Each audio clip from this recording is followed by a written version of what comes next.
souhaite un bon Ramadan. Parlez Islam. Parlez Islam.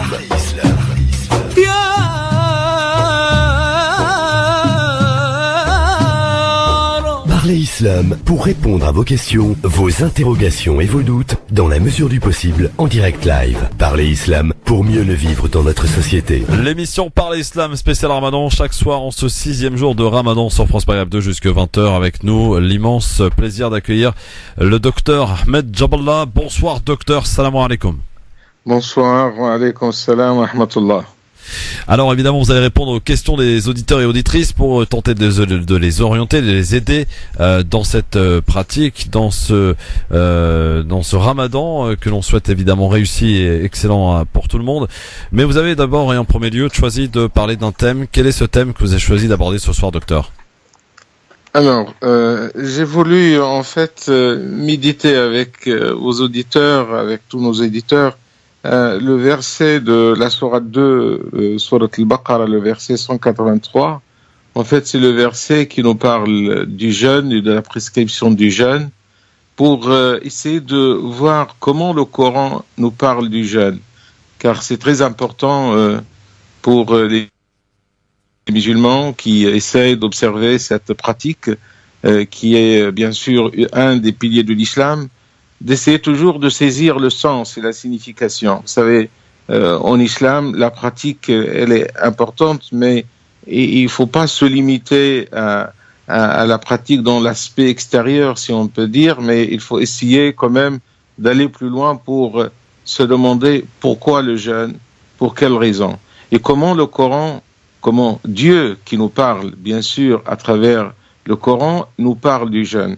Alors ce verset, c'est le verset qui dit « Ya ayyuhalladhina amanu kutiba alaykum as-siyamu kama kutiba ala alladhina min qablikum la'allakum tattaqun » c'est-à-dire Dieu, il s'adresse aux croyants, le jeûne vous est prescrit comme il a été prescrit aux peuples qui vous ont précédés, afin que vous manifestez votre piété. Alors dans ce verset, on trouve 3 points, c'est-à-dire on essaie de méditer sur 3 points. Tout d'abord, l'appel, parce que le verset commence par cet appel adressé par Dieu en direction des croyants, ô les croyants. Et cet appel signifie que Dieu veut nous rappeler ce pacte, le pacte de la foi, le croyant qui a choisi volontairement de croire en Dieu. Dieu lui rappelle ce pacte-là que ce croyant il a passé avec son Seigneur, son Créateur. Et en même temps, le fait de commencer le verset par cet appel qui rappelle la foi pour effectivement mettre en valeur l'importance de la foi dans la pratique. Car ici, il va nous parler de la prescription, de l'obligation du jeûne, mais tout d'abord, il nous rappelle la foi, que cette pratique, elle doit émaner, elle doit partir d'une conviction, d'une foi en Dieu. Et c'est très important pour le croyant dans toutes ses pratiques, dans la religion, de rattacher la pratique avec la foi. Et c'est ça qui va donner un sens à sa pratique. Pourquoi il jeûne ? Il jeûne parce qu'il est croyant, parce qu'il veut obéir à ce que Dieu lui demande en tant que croyant. C'est très important d'avoir ce fondement, et la croyance, comme on le sait, c'est quelque chose qui est intérieur, dans le cœur. La pratique, elle est apparente, mais la foi, elle est intérieure. Et c'est d'ailleurs pour cette raison qu'en islam, toutes les pratiques doivent être précédées par l'intention, an-niyya. Et l'intention, c'est ces moments où le croyant il va revenir un petit peu sur ce qu'il a dans son intérieur, fort intérieur, pour se rappeler que s'il fait cet acte-là, s'il jeûne, s'il prie, s'il fait l'aumône, s'il fait le pèlerinage, il le fait parce qu'il est croyant, et c'est à partir de la foi qu'il va pratiquer. Et deuxième point dans le verset, il nous dit Dieu vous a prescrit le jeûne comme il a prescrit à ceux qui nous ont précédés. Alors, il y a la prescription, bien sûr, mais en même temps, le rappel que cette prescription du jeûne, elle n'est pas limitée aux musulmans et à l'islam, mais c'est une prescription qui a aussi également existé dans les autres religions révélées. Et là, ça montre plusieurs choses. Tout d'abord, ça montre l'importance de cette pratique, le jeûne, puisque Dieu a prescrit les jeûnes dans tous les messages révélés c'est-à-dire on parle des messages révélés dans les religions monothéistes, mais ça nous rappelle aussi une autre dimension importante que l'islam essaie toujours de rappeler, cette dimension de continuité. C'est-à-dire si on jeûne, aussi des croyants qui nous ont précédés ont également jeûné. Et ça nous rappelle que l'islam est venu en quelque sorte dans la continuité. D'ailleurs, le prophète de l'islam, Mohammed alayhi salatu wassalam, le dit dans le hadith très connu, et il dit « Innama bu'ithtu li'utammima makarim al-akhlaq » Dieu m'a envoyé pour parfaire, pour continuer, pour poursuivre l'effort de ceux qui l'ont précédé pour parfaire la bonne moralité. Alors, ce sentiment de continuité est très important. C'est-à-dire que le croyant aujourd'hui qui jeûne, il se rattache en fait avec toute une histoire très lointaine dans tous les messages divins que Dieu a envoyés pour les hommes. Et d'ailleurs, nous savons que dans les autres religions, dans le christianisme, le judaïsme, la notion, le principe du jeûne existe. Certes, il n'est pas pratiqué de la même manière que chez les musulmans, mais le principe lui-même existe. Et là, ça confirme ce que le Coran dit, que cette prescription a été également adressée aux peuples qui nous ont précédés dans les religions qui ont précédé l'islam. Et le troisième point, c'est la fin de ce verset, lorsque il dit afin que vous manifestez votre piété ou afin que vous trouvez à travers le jeûne la piété. Alors, ça nous rappelle ici une des finalités, et d'ailleurs la finalité suprême, la plus importante du jeûne, c'est dans le fait de cultiver la piété dans le cœur. Et la piété, qu'est-ce qu'elle veut dire? La piété, on peut l'exprimer autrement pour essayer de définir le sens de la piété. La piété, c'est le fait de vivre sous le regard de Dieu, c'est-à-dire le croyant qui doit toujours sentir qu'il est avec Dieu, Dieu avec lui, et il est sous le regard de Dieu dans le sens qu'il veut toujours être à la hauteur de cette relation de foi qui le lie avec son Seigneur. Et il essaie toujours d'avoir ce qu'on appelle al-muraqaba. Al-muraqaba, c'est effectivement vivre sous le regard avec Dieu, et c'est ça qui va créer dans le cœur une crainte. Et bien sûr, il y a une relation forte entre le jeûne et la crainte de Dieu, at-taqwa, car le jeûne est une adoration intime entre le croyant et son Seigneur et Dieu. Et personne ne peut juger de votre jeûne. C'est-à-dire, le jeûne, on peut jeûner ou paraître comme étant jeûneur devant les autres, alors lorsqu'on est seul, on peut faire autrement. Mais si le jeûneur, c'est le croyant, il tient à respecter les règles du jeûne, qu'il soit avec les autres ou il soit seul, c'est ça le sens de la crainte. C'est-à-dire, c'est ça qui vous motive pour essayer de respecter les prescriptions divines. Et là, l'exercice de jeûne est très important parce qu'il permet aux croyants, dans la vie de tous les jours, de respecter ses engagements. Car la foi est un engagement vis-à-vis de Dieu. Et à partir du moment que vous avez pris volontairement cet engagement, vous allez le respecter. Et si vous le respectez vis-à-vis de Dieu, vous allez le respecter vis-à-vis des hommes. Et comme ça, le jeûne, il va apporter ses fruits. Et d'ailleurs, les finalités du jeûne sont multiples. Là, le Coran, il a mis en valeur la valeur la plus importante ou la finalité la plus importante qui est la crainte de Dieu. Mais nous avons aussi d'autres comme le fait de cultiver également la volonté, la détermination, de cultiver la qualité de la patience dans le jeûne, toutes les qualités morales, la qualité du partage, de la solidarité également, qui est une dimension sociale importante dans le jeûne. Alors voilà tous ces enseignements que nous pouvons tirer de ce verset, le verset 183 de la sourate 2, et toute cette méditation pour effectivement donner à notre pratique un sens et une finalité. Et que la pratique ne soit pas limitée, comme j'ai dit, à son aspect extérieur, car le jeûne n'est pas le fait de se priver de sa nourriture, de sa boisson, mais de réaliser d'autres finalités. Et ça, c'est un exercice qui va nous aider pour arriver à réaliser ces objectifs. Il est très important, lorsque on a toute cette vision du jeûne, toutes ces dimensions-là, notre jeûne va prendre du sens et on va fixer ces finalités comme des objectifs à réaliser à travers le jeûne. Ce que nous souhaitons pour tous, et que Dieu bénisse notre jeûne et nous aide à bien profiter des bienfaits de ce mois béni. Docteur Ahmed Jaballah est avec vous ce soir pour l'émission Parler Islam et pour lui poser toutes vos questions, bien sûr, pour vous aider à passer au mieux ce Ramadan. Toutes les questions que vous vous posez, c'est maintenant. Vous appelez le 01 40 33 9000 ou le 08 92 23 99 50 pour toutes vos questions au docteur Ahmed Jaballah qui est avec nous pour répondre à toutes vos questions ce soir. Profitez évidemment de cette qualité de cet intervenant qu'est monsieur Ahmed Jaballah, le docteur Ahmed Jaballah, pour lui poser toutes les questions pointilleuses. Il y répondra évidemment sans aucun problème. 01 40 33 9000 08 92 23 99 50.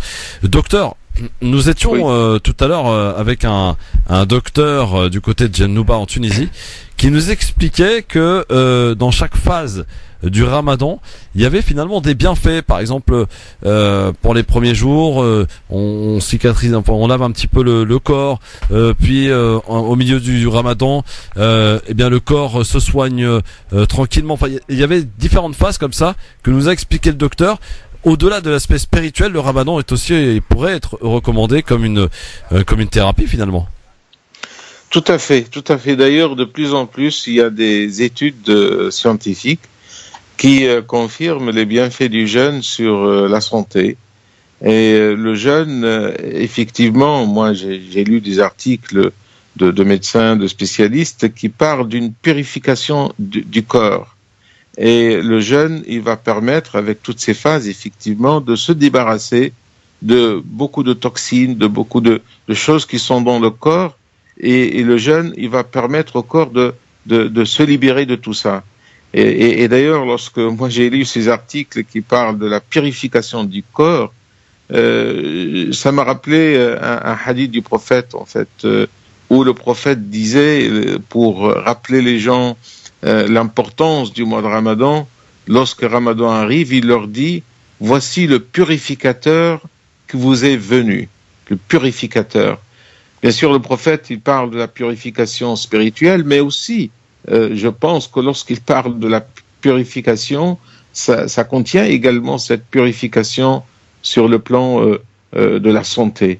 Et d'ailleurs, aujourd'hui, dans des pays comme en Allemagne, je pense aussi au Japon, il y a des centres de jeûne aujourd'hui. La thérapie du jeûne, elle est aujourd'hui expérimentée et elle est aussi recommandée, mais à condition, je dirais, pour des musulmans qui veulent profiter justement sur le plan de la santé, de se fixer aussi quelques règles par rapport à la consommation le soir.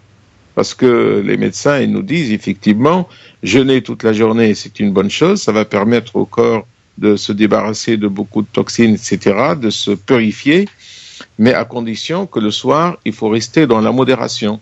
Et il faut aussi essayer d'avoir une alimentation saine, d'éviter les sucrés qui sont malheureusement dans nos traditions, ou ce qui est très gras, et essayer de rester dans une attitude tout à fait raisonnable. C'est comme ça qu'on peut profiter effectivement sur le plan de la santé de ces bienfaits du jeûne.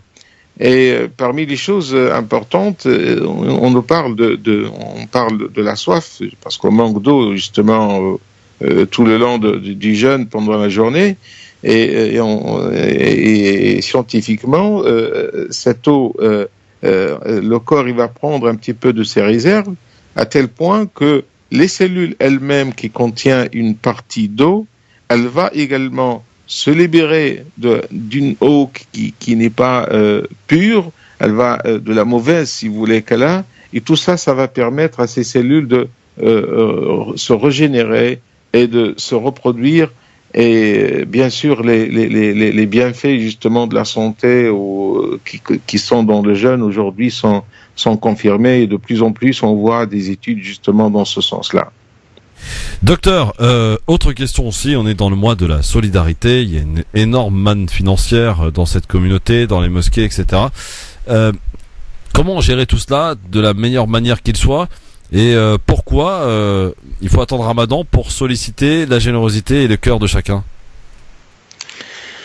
Écoutez, moi, il y a des habitudes pendant le mois de Ramadan, notamment les iftars, les ruptures du jeûne. Et aujourd'hui, ça devient pratiquement quelque chose qui est organisé dans presque toutes les mosquées. Et Dieu sait qu'aujourd'hui, il y a des personnes, soit des personnes pauvres, nécessiteuses. Nous avons des réfugiés, comme vous le savez, qui sont aussi dans le besoin. Il y a des personnes qui sont seules aussi, pas nécessairement pauvres, mais qui sont célibataires, des étudiants qui n'ont pas de famille ici en France. Et le fait de se retrouver en groupe, en grande famille, si on peut dire, c'est toujours quelque chose d'important. Ça procure beaucoup de bonheur et de plaisir. Et cette solidarité dans tous les sens, c'est-à-dire solidarité dans le sens d'aider les nécessiteux, mais aussi solidarité spirituelle et sociale, elle s'installe pendant le mois de Ramadan, parce que c'est l'occasion pour se retrouver justement lors de rupture du jeûne. Mais aussi, vous savez que pendant le mois de Ramadan, la solidarité, elle se manifeste pour le soutien de tous les projets humanitaires, les associations humanitaires et caritatives. Le mois de Ramadan, pour eux, c'est une saison très importante. Mais aussi tous les projets aujourd'hui qui sont menés par les associations en France, elles profitent également de ce mois parce que les gens sont dans cet élan de générosité. Mais bien sûr, il ne faut pas que cette générosité s'arrête avec le mois de Ramadan. Moi, le Ramadan, je le compare toujours à une école. C'est une école populaire, si on peut dire, parce que tout le monde y rentre dans cette école une fois par an, pendant un mois. Mais c'est une école où on doit apprendre les choses. Et comme dans toute école, lorsqu'on apprend des choses, c'est pour les utiliser après, c'est-à-dire pour que cet apprentissage soit utile pour nous. Et je pense que cette qualité de la solidarité que nous retrouvons grâce au mois de Ramadan, elle doit nous accompagner effectivement en dehors du mois de Ramadan. Et ce qui incite justement les gens, parce qu'il y a un hadith du prophète, lorsqu'il encourage de donner à manger à un jeûneur, à la rupture du jeûne, et il dit celui qui donne à manger à un jeûneur, il aura une récompense égale aux récompenses de ce jeûneur. Et tout ça, bien sûr, ça motive les croyants pour essayer d'être dans la générosité. Il y a aussi un hadith du prophète où l'épouse du prophète Aïcha, elle parle du prophète, comment il est, comment il vit le mois de Ramadan. Il dit, le prophète, il est très généreux, il est connu par sa générosité, mais il dit, lorsque le mois de Ramadan arrive, il va encore doubler de générosité. C'est-à-dire, il va encore faire plus et plus. Alors, je pense que c'est très important que les musulmans, et c'est d'ailleurs parmi les finalités du jeûne, essaient de vivre cette solidarité pendant ce mois-là. Et vous savez, aujourd'hui, nous, on vit dans un pays où il y a une stabilité. Les gens, quand même, ils ont un niveau social tout à fait correct. Mais on peut penser aussi à ceux qui se trouvent dans le besoin à travers le monde. Docteur, je vous propose une petite page de pub et on va accueillir évidemment nos auditeurs pour leurs questions au docteur Ahmed Jaballah. 01 40 33 9000 08 92 23 99 50 étoile choix numéro 1 jusque 20h avec le docteur Ahmed Jaballah. Pour nous appeler maintenant, lui poser votre question, c'est par l'islam spécial Ramadan 01 40 33 9000. France Maghreb 2, France Maghreb 2. Parlez Islam. Parlez Islam. Parlez Islam.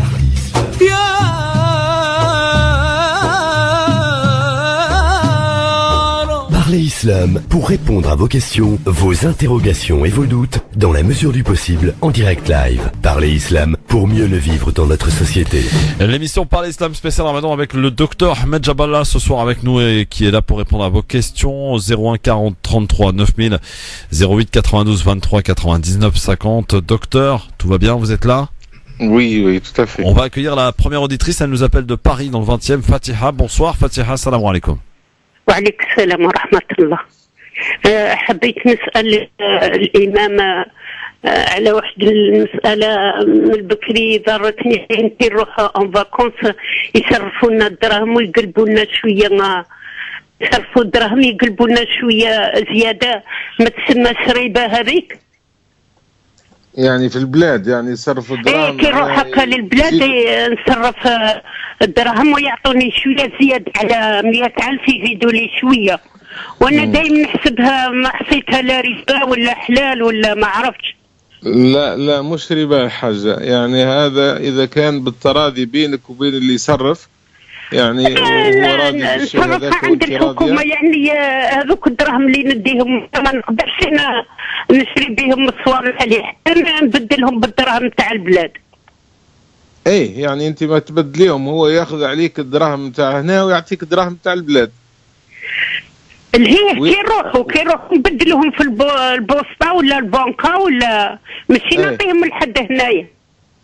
لا تقدري، حتى اذا كان حد هنا يحتاج الفلوس لهنا ويعطيك الفلوس غادي ما فيش مشكل يعني. ولا تحبي تبدلي في البلاد تبدلي، ولكن حتى لو خذاهم وانت اعطالك معناها شويه زياده. بالعربيه نعرف حتى واحد هنا اللي يدي وكيروح كافاكونس ولا نبدلو وذوك اللي يعطوهم لنا شويه ما عرفتش لا ربا ولا الله يستر. لا مش ربا مادام بينك وبينه بالتراضي، انت تعطيه لهنا الفلوس لهنا وهو يعطيك الدراهم هناك، حتى لو اعطاك زياده بالاتفاق بينك وبينه ما يتسماش ربا ان شاء الله. الله يسترك وليدك الخير. صحيح. Merci Fatiha. Merci. On peut peut-être faire une petite traduction cher pour ceux qui ne comprennent pas l'arabe. Oui, traduction. Bon, elle demande parfois, il y a des gens qui viennent du pays, ils ont besoin de l'argent, ils vont vous leur donner un peu d'argent avec la monnaie ici en euros, et ils vous remboursent là-bas. Et parfois, ce remboursement, il est un peu plus haut que ce qui est pratiqué dans l'échange dans les banques. Elle demande est-ce que s'il y a ce petit plus, est-ce qu'il est considéré comme l'usure ou pas? Je lui dis non, du moment que vous êtes mis d'accord sur un taux de change, vous lui donnez cet argent, il va vous donner, parce que lui, lorsqu'il va dans le pays, il a besoin de l'argent sur place, et c'est pas de l'usure. Mais bien sûr, la règle normale, c'est que il prend de l'argent, il va vers une banque pour faire l'échange avec la monnaie locale. Et comme ça, il n'y a aucun problème. Très bien, docteur. Alors, on va tout de suite du côté du standard pour un nouvel appel, une nouvelle question. Bonsoir. Allô? Oui, bonsoir madame. Quel est votre prénom? Oui, c'est Linda. Bonsoir. Bonsoir Linda. Vous nous appelez d'où, Linda? De Marseille. De Marseille. Docteur Ahmed Jaballah vous écoute pour votre question, Linda. Salam alaikum, cher. Alaikum salam wa rahmatullah. Voilà. Je voulais vous poser une question. Oui. Je suis sur l'antenne. Allez-y, Linda, on vous écoute. Oui, baissez votre radio derrière vous, s'il vous plaît. Moi, c'est une question d'ordre général en ce qui concerne Ramadan. Est-ce que une question d'ordre général. On vous écoute, Linda. Une question d'ordre général en ce qui concerne Ramadan. Voilà, donc... oui. Comment vous expliquer, ça peut toucher un peu tout le monde. Donc, il y a des personnes âgées, comme ça peut être des personnes plus jeunes, qui sont malades et qui ne peuvent pas faire le ramadan. Voilà, ils ont des pathologies. Et donc, on leur dit de donner 5 € par jour. Alors, c'est ce que j'entends, et voilà. Et chaque année, c'est pareil. Mais il y a des personnes nécessiteuses. À ce moment-là, comment elles font? Des personnes qui nécessiteuses, cher. Oui. Qui n'ont pas les moyens pour payer 5 € par jour. Pour payer les, alors, c'est pour ça que je vous pose la question. C'est ça. Oui, c'est ça la question de Linda, oui. Oui, Ouais. alors écoutez, pour la compensation, tout d'abord, il faut bien préciser que si les personnes malades sont atteintes d'une maladie incurable, c'est-à-dire comme par exemple des diabétiques qui ne peuvent pas jeûner, c'est pas le malade qui est atteint par une maladie passagère, il va rompre son jeûne et après il peut rattraper ses jours. Mais là, on parle soit des personnes âgées qui ne peuvent pas jeûner, ou des personnes qui sont malades et ils ne peuvent pas jeûner. Dans ce cas-là, ils font la compensation. Maintenant, la compensation, comme vous l'avez bien dit, c'est 5 € par jour qu'on peut payer en une seule fois ou plusieurs fois, au début du mois, à la fin, au milieu. Il n'y a pas de problème pour une seule personne ou pour plusieurs personnes. Tout ça, c'est possible. Ceux qui n'ont pas les moyens, c'est-à-dire ceux qui sont pauvres, dans ce cas-là, ils sont exonérés. Hein. Ils peuvent pas, ils n'ont pas les moyens. Mais vraiment, il faut qu'ils soient des personnes qui n'ont pas les moyens. Hein. Et de toute façon, Dieu sait, s'ils n'ont pas les moyens, ils ne payent pas. Eh ben, ok, c'est clair. Oui, c'est clair, oui. La réponse est claire. Et je vous remercie beaucoup. Merci Linda. Merci. Merci de votre appel. Je rappelle le numéro de téléphone pour évidemment nous poser vos questions. Vous posez vos questions au docteur Ahmed Jabala qui est avec nous ce soir au 01 40 33 9000. 08 92 23 99 50. J'ai une question qui revient beaucoup, docteur, que je souhaite vous relayer. C'est des gens qui ont commencé donc le Ramadan le 27 mai, comme beaucoup d'ailleurs. Et on peut saluer aussi que le Maghreb et les pays d'origine en aient fait autant. C'est peut-être pas une première, ou en tout cas c'est assez rare pour être, ça mérite de te signaler. Cela dit, pour ceux qui vont partir par exemple en plein milieu du Ramadan, vouloir faire l'Aïd par exemple au Bled, en Algérie, au Maroc, en Tunisie, supposons cher, que l'Aïd ne tombe pas le même jour que la France. Donc si c'est le cas, ça pourrait être donc le dimanche 25 juin, si je veux dire pour le premier jour, ce sera un Ramadan de 29 jours, ça pourrait être aussi le lundi 26 juin.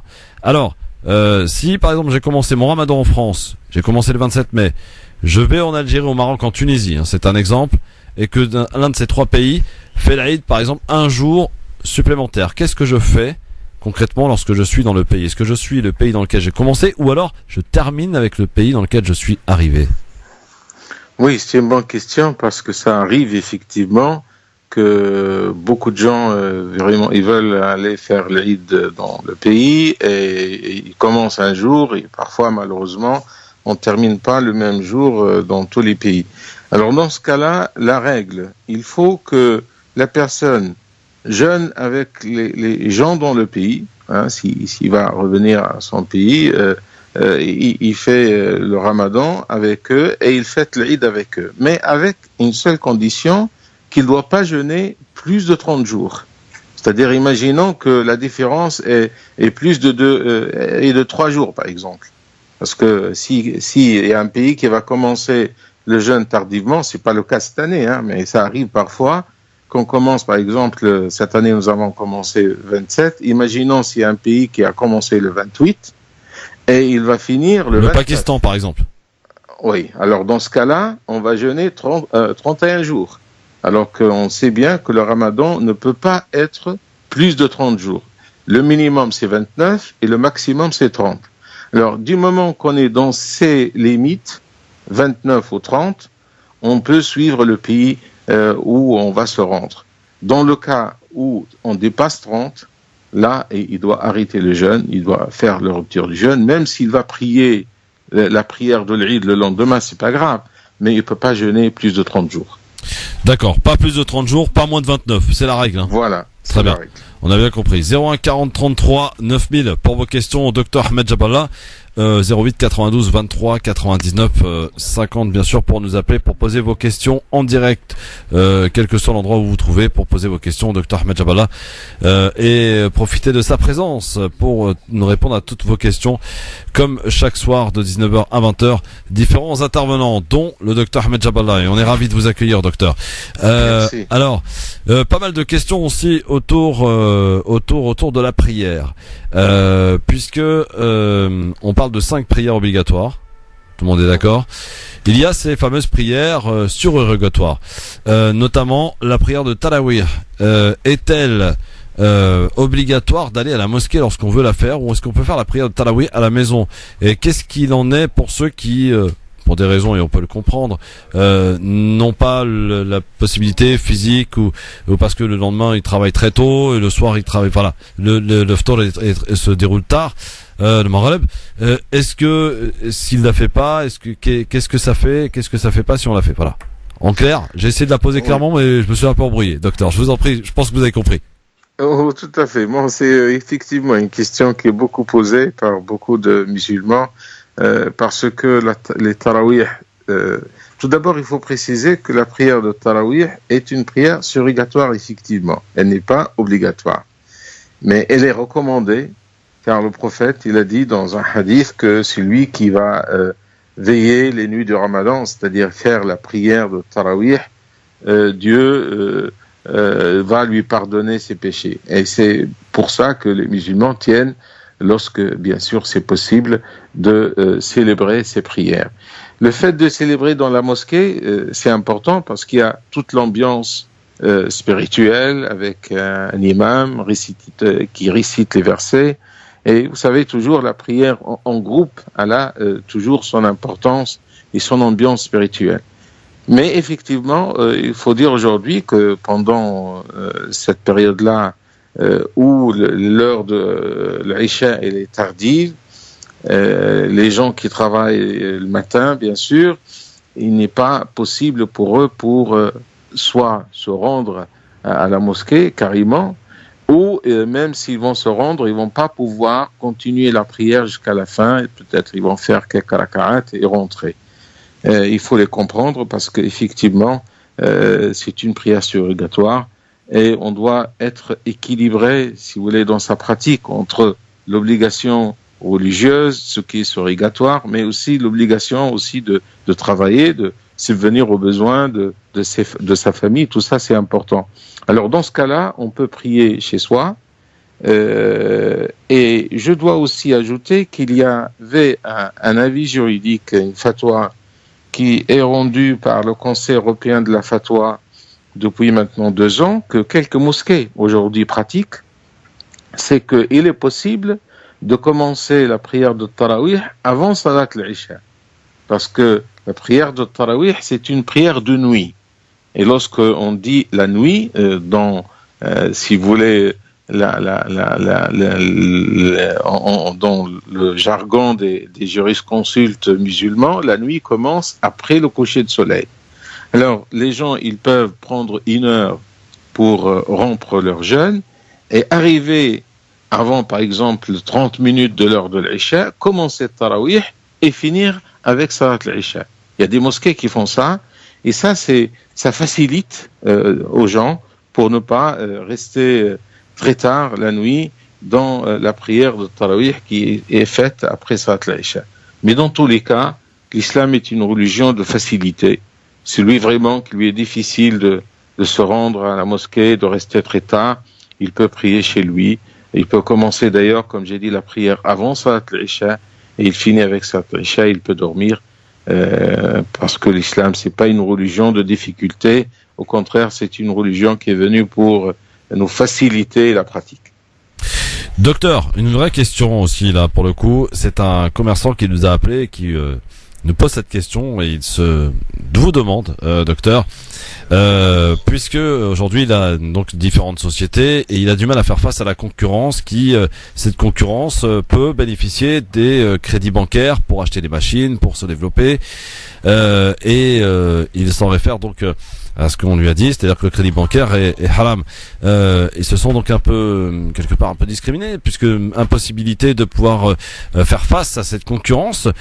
Concrètement, docteur, qu'est-ce qu'on peut dire à ceux et celles qui sont commerçants, ou ceux peut-être aussi qui ont envie d'acheter?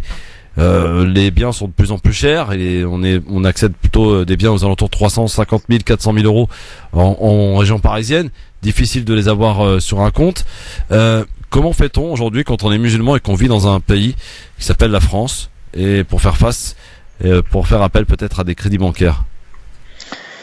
Écoutez, pour les crédits bancaires, je rappelle aussi notre avis qui est rendu par le même conseil, le Conseil européen de la fatwa, et ça fait des années, que cet avis a été rendu et qui dit que quelqu'un pour acheter un bien immobilier, c'est-à-dire pour accéder à la propriété pour sa résidence principale, hein, c'est avec cette condition-là, s'il n'a pas les moyens pour acheter au comptant, ce qui est très rare, hein, et il est obligé de passer par un crédit, il peut faire un crédit, même un crédit à intérêt, il peut le faire parce qu'il s'agit là d'acheter un bien pour son habitation principale.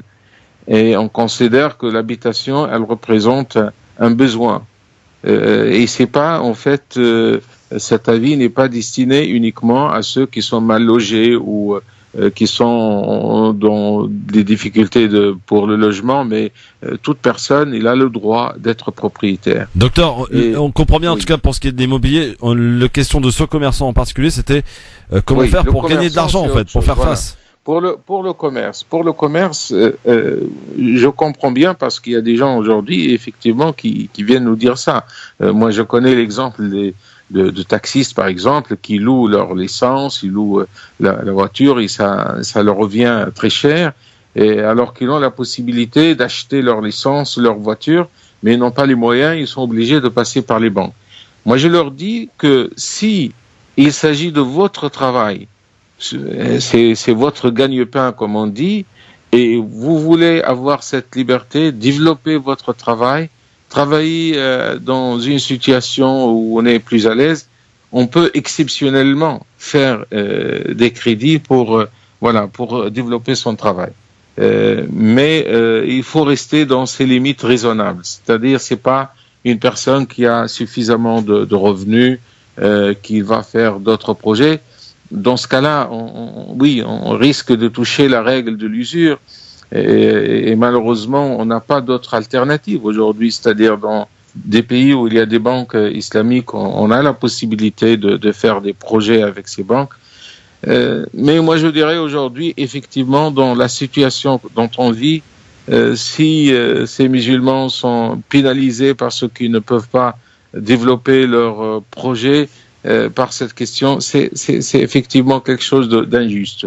Alors, on vit dans une situation, et moi, je rappelle là-dessus qu'il y a un avis dans l'école hanafite qui autorise aux musulmans ce qu'on appelle les contrats qui portent des vices. Et le contrat où il y a le riba, l'usure, c'est un contrat à vices, mais ils disent qu'il est autorisé lorsque les musulmans vivent dans un pays non musulman. C'est-à-dire le système économique qui est pratiqué, c'est un système qui ne se réfère pas aux principes islamiques. Et c'est notre cas. Alors, on a aussi cette possibilité de prendre cet avis-là.